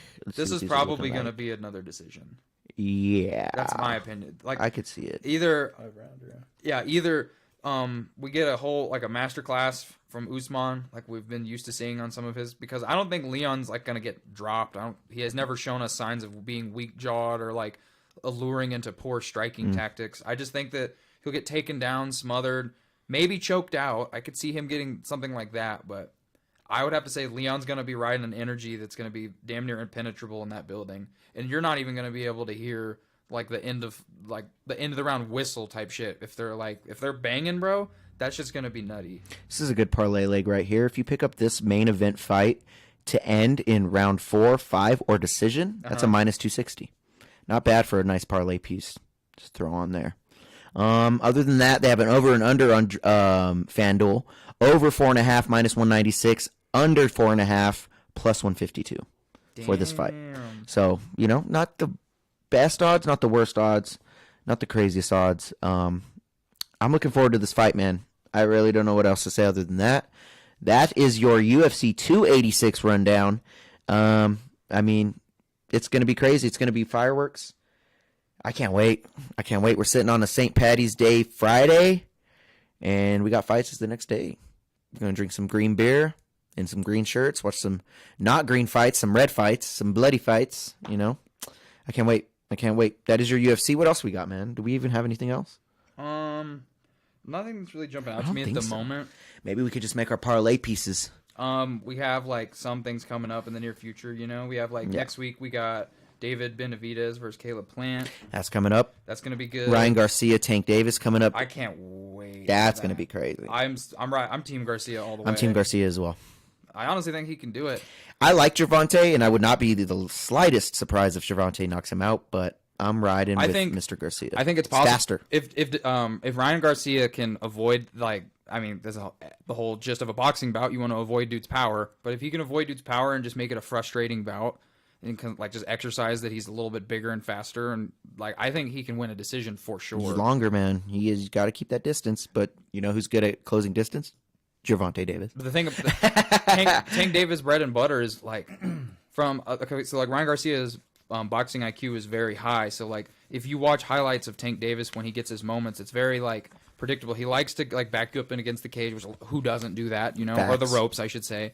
And then he's kind of got like a loopy counter in and out motion. Like I'm sure Garcia has trained exclusively the types of strikes that are like he's notorious for putting people down with. Is it going to translate in the cage? Or I keep saying cage because we talk about fights, but is it going to translate between the ropes? I don't fucking know. I want him to. Like, I want to see that. Like, this could be a great trilogy. You know what I'm saying? This could be fire. It's going to be fire, man. I'm so excited. Oh, we got my mom's calling. Sorry, Mom, I'm live right now. I'll call you in a little bit. But a random news that was reported right as we were going live earlier. Dana White allegedly confirms that Khamzat Chimaev is going to move up to middleweight for his next fight, which was alleged had to be the case because of the whole missed weight. He needs to move up. He missed weight on that last bout and had to fight Kevin Holland. 8 pounds overweight, too. Yeah, so it's bad. I'm here for it. Let's see what he does. He's going to do great. He's good. He's a big dude. So, fight at 185, dog. See how it goes. What else we got, dude? That's pretty much it, right? I'm trying to think. I believe April 1st soon is the official PFL fight card of the first of their season. Yep. I'll pull that up. I liked that on IG. Shout out PFL. I don't watch PFL enough. It's on ESPN Plus. I just don't like the model, man. Like, I don't care about seasons. I agree, but I'm just in it for the fights. So yeah, they do have good fights though. Can't hate. I like that they put the punch speed on there. That's pretty cool. So Saturday, like April 1st, the prelim card. It's got a bunch of fighters, some that we're not as familiar with, but you got Corey Hendricks taking on Impa Kasongane. Nice. That's taking place at light heavyweight. You got Dylan Monty taking on Ty Flores, also at light heavyweight. You got Joe Sungbin from Korea taking on Jesus Pinedo. That's at featherweight. You got Alejandro Flores taking on Daniel Torres at featherweight. You got Joshua Silveira. Look at this man's hair. So I'm about to get. Look it up, y'all. Ooh, he looking good. Yeah, he's a light heavyweight taking on Sam Kei. K-E-I. I'm not sure if I'm pronouncing that right. Forgive me. The last preliminary card, you got Martin Hamlet taking on Mohammed Fakhriduan. I'm probably butchering that. No, look, you want to see it? Okay. No, I know my homie Fakmary Duan. What you talking about? Go way back. Yeah. Moving forward, you have on the main card, you got Chris Wade taking on Bubba Jenkins. Shout out Bubba Jenkins and shout out Chris Wade. I know both of those fighters. One of the runners-up in the tournament last season. Lost to Brendan Loughnane. Yeah, that's at featherweight. Next fight at featherweight, you've got Mavlid Khaibuyalov taking on Raijo Kudo at featherweight. At light heavyweight, you got Will Fleury taking on Christoph Jotko. I've heard that name before. Oof. And then light heavyweight, you got, I believe he won the tournament last year. You got Robert Wilkinson taking on the debuting Thiago Santos. Let's go. That's going to be huge. And Shout out Santos. And then for the main event, you got another debut, if I'm not mistaken. You got Marlon Moraes. Yep. versus Brandon Lofney. Yeah, Brandon's gonna win that one. That's a beast. So that's Yeah, taking place Brandon's gonna April win that 1st. one. We'll talk that, or we'll reference that again in like a week or so. Hell yeah. But that's PFL for you. I don't think Bellator has anything Nah, crazy nothing right announced. now. Nothing right now. Let's build these parlays. What was Winston's piece? We'll build the super parlay right now. His 5 was, pieces. Then we'll just build with us 4. I believe his was like for what's his name? Hold on, let me just look it up in the chat. Forgive me. Dun, dun, dun, dun, dun, dun. It was Trey Young to get so many threes. Okay, so let's go to basketball. Yeah, Oh, Trey Young 2 plus threes, minus 320. that's a good bet. Okay, Winston. All right, so and Trey Young's on what team? Sorry, Atlanta Hawks. Atlanta Hawks. Yes, sir. Where you at? Where are you at, Hawks? There they are. Against the Warriors.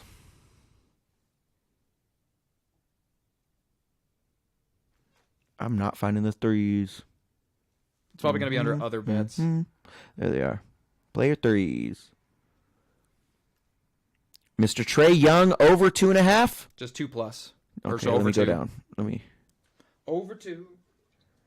Oh, I don't have that on FanDuel. Well, then do 2.5. It's close. All right, we'll do over 2.5. That's plus 134 actually. So maybe we could try and we'll just take that for this big one. Fuck it. Let's run it. Let's run it right now. We got Trey Young over 2.5 made threes against the Golden State Warriors, and that's actually live right now. So I don't know. Maybe we should pick something else. Maybe we'll just skip that. Let's one this skip week. that one because that's live. I just noticed that's live. So sorry, Winston, we missed your leg this week. Let's just build one then. Us 4 in the room right now. I'm gonna start it out, and I'm picking Casey O'Neill. Minus 172 against Jennifer Maya. I think Casey's going to do it. She's going to retain that 0, and she's getting the dub. So we're picking up that leg right there. How about you, Dave? Got an idea? I think this one has this written all over it. I kind of hinted at this earlier. So the co-main event between Rafael Fiziev versus Justin Gaethje. To go the distance, no, is a minus 186. Does that hurt our odds? Let's see. 'Cause I That have- ain't going to hurt nothing. We're parlaying up with 4 legs. I feel think like we'll be that not okay. knowing the distance is a gimme. The way Justin Gaethje fights, the way that Rafael Fiziev fights, there's no logic. If it goes the distance, I'll be very surprised. Okay, heed my words. If that That's goes, a minus 215 on FanDuel. that's even better there. So if that goes the distance, I'm saying it won't. If that fight goes the distance, that fight will have fight of the year written all over it. Right now we have 2 legs on this parlay. Casey O'Neill money line and Justin Gaethje, Rafael Fiziev to not go the distance. We're at a plus 131. That's a good pickup for 2 legs. Just Plus to 131 just to start. Maybe you pick that one up alone. You know, guys, if you're watching this, pick that one up alone. The me and Dave parlay, Casey O'Neill, Justin Gaethje, Rafael Fiziev. That's a good odd. Plus 131. If you bet $5, you win 658. You should probably bet more than that. What are you thinking? Do you have any idea? If you bet $100, you win 131. Not bad. Basketball? You can go basketball. You can go wherever you want. Any sport that's betting right now. Let's check the Nuggets. Let's check. some All Nuggets. right, let me go back My to boy. all sports. Yeah, hey, we might double it up on the NBA and MMA parlay. All right, we got where are the Nuggets at? The Nuggets taking on the Knicks. That's going to be to Saturday at 11 a.m. Let's see. We got honestly the money lines right now. We got money line minus 124 for the Nuggets, plus 106 for the Knicks. Let's see what we got. We got Jokic plus 25 points, plus 120. We have Jokic plus 20 points, minus 250. It's a good pickup. Or even Jamal Murray over 20 points for minus 145. You could pick up Murray. Those odds are kind of too beefed up right there for those. Let's Is see. there anything like maybe involving like a triple double? Yeah, we could do triple doubles. Yeah. Let me find. Let me find. This might be a game he needs to get one. To record a triple double, Nikola Jokic, you can pick him up plus 180 to record a triple double in this game. No, little beefed up odd, little risky. We're kind of risking a little, but if you record a double double, minus 480, it's pretty decent if we're doing 4 legs. You know, you could do that. Double. You pick him up, and come on, Jokic gonna pick up a double double. Honestly, mine will probably be another Jokic 2-1. Will it? Okay, Well, so if you wanted to change it up, there's also a couple of NCAA games that we can like bet on. You if could we do so March choose. Madness games. So a couple of upcoming ones that aren't live as we speak. You got Florida Atlantic taking on Memphis. That's 8 versus 9. Montana State versus Kansas State. That's 3 versus 14. I would do a 3. What's the odd on that money line? So the money line for K-State is minus 345. Not terrible. And then but honestly, anything could happen in March Madness. That's what's scary with college. Under that, you got 13th ranked Kent State taking on the 4th ranked Indiana, and that's a minus 195. You got 4 versus 13, and then you got 6 versus 11 in TCU versus Arizona State. It's up to you though. Yeah, it's up whatever you minus think. 480 double Jokic. Let's see what Jokic is on were you rebounds. We could thinking, pick up Chauncey? Jokic 10 rebounds minus 220. Not bad. I kind of like that one. Kind of like that one. You want to maybe use that for your leg then? So maybe Or- like 10 yeah, rebounds all right. and then 10 assists or something. Yeah, I mean we can do that. All right. So Or right what about, now what about them winning? we could do that too if we do a same game. Do you know if it's home or where is it at? It is at the Knicks. Denver at Knicks. Ooh, I don't know. Yeah, so right now we have Casey O'Neal minus 172. We have Justin Gaethje, Rafael Vaziev not going the distance minus 215. And if we pick up Jokic to record 10 plus rebounds at minus 220, that leaves our parlay at a plus 237. Not terrible. No, not terrible. Is there any other gimmies you think They're we all can, favorite we can picks, but- sprinkle into this? Make it a little juicier, but like not as risky? We could do whatever. I'm going to go back to fighting real quick just to see. Yeah, go back to fighting. Fights in there. Because I feel like there's got to be some like other fights on this card that we can just kind of mutually agree are going to heave some favorable results. Yeah. I'm better at picking those for sure. Dun, dun, dun. Maybe we kind of humored earlier the whole... Let's not go crazy on odds, though. Let's yeah. try. Let's see. So we already have Vaziev and Gaethje in there. I mean, we could pick up Christian Leroy Duncan, minus 205. I think he gonna win, but If you take the Gunnar Nelson versus Brian Barberena fight, that not going the distance is minus 195. I think that's another potential that's gimme. better than Christian. But That's just the reason I'm I referencing just those. don't know if that. I only reference those because I think those are givens. You really think so? You don't think Gunnar Nelson and them could go to a decision? I doubt it because Brian Barberena's fight style is bananas. But he's gone to decision multiple times. True. You know what I'm saying? Like What about he's a hard guy to get out of there. Is True. Mr. Barberena. I mean, I'm satisfied with the bet that we have. I just feel like there's potential like gimmies that we can sprinkle. yeah, in. I think the gimme's Christian Leroy Duncan. I'm not mad But at it. honestly, you can. I'm trying to get an even better odd. Let's see what Duncan inside the distance. If we want to go a little more risky and a little more beefy, let's see what goes. Let's see. Where's my double chance? Boom. Christian Leroy by KO or submission, minus 145. I mean, it's pretty damn decent odd. If we pick that up, that'll throw our parlay to plus 469. But I don't know. Whose leg is this? I guess we're all kind of deciding. This was kind of an Yeah. excess one, kind of like humoring The fourth leg, where the added Winston, fourth leg. Yeah, where Winston would have stood. We only have 4 right now. That's a good 4. I'm not mad at it. Should we do it? Let's just roll it then. Let's roll it. So right now we have a plus 469 parlay via Sport Champs. Sorry, Mom, I gotta not answer again. I'm gonna be at Grandma's in a little bit, Mom. We got Casey O'Neal, minus 172. We have Justin Gaethje, Rafael Vaziev, minus 215 to not go the distance. Then we have Nikola Jokic to record 10 rebounds, minus 220. Then we have Christian Leroy Duncan by KO or TKO or submission. Double chance. We're taking it. We're taking it. If you bet $5, you win $23.47. If you bet $10, you win $46.94. A nice little odd to beef up your parlay. I like it. If you bet $20, you win almost $100. I'm here for it. $93.89. I like it. Good parlay. Good pick. I was gonna say we make another one, but got to kind of run out of here. So, doing the damn thing. Do we have anything else to say other than that? I think that's about it. Nothing jumping out to me. Check out the new music. Be sure to hit subscribe if you're with us watching the whole thing. If you enjoyed this, hit subscribe, like, all that. Other than that, check out all the links below. Check out Mr. Rubio. You want to shout out your Instagram real quick? I think I changed it recently, so I honestly don't even know. It's all good, man. You'll probably see Rubio again. Shout out Chauncey behind the cam. Shout out my man Dave right here. And shout out to you guys for watching. Have a good night. Oh yeah.